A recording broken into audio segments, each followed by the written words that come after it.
بسم اللہ الرحمن الرحیم یا رب محمد آل محمد صلی علی محمد آل محمد وعجل فرجہم ولعن اللہ اعدائہم۔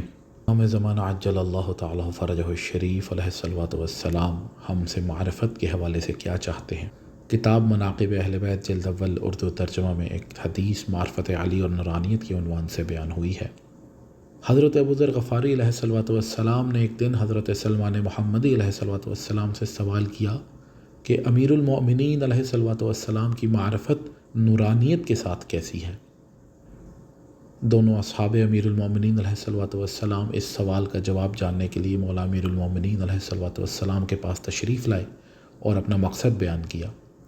امیر المؤمنین علیہ الصلوۃ والسلام نے فرمایا، خوش آمدید دوستو، آپ دونوں دین میں پابندی اور عہد کو پورا کرنے والے ہیں اور کسی کوتاہی کے مرتکب نہ ہیں، اگرچہ اس مطلب کا جاننا یعنی میری معرفت نورانیت کے ساتھ کیسی ہے، اس مطلب کا جاننا ہر مرد و زن پر واجب ہے۔ پھر آپ علیہ الصلوۃ والسلام نے فرمایا، اے سلمان، اے جندب، کسی کا ایمان اس وقت تک مکمل نہیں ہو سکتا جب تک میرے بارے میں حقیقت نورانیت اور معرفت حاصل نہ کر لے۔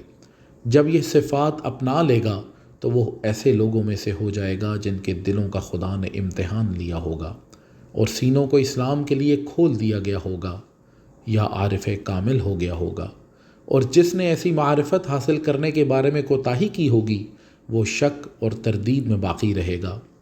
اے سلمان، اے جندب، نورانیت کے ساتھ میری معرفت اللہ عز و جل کی معرفت ہے، اور اللہ عز و جل کی معرفت میری معرفت ہے نورانیت کے ساتھ، اور یہی دین خالص ہے۔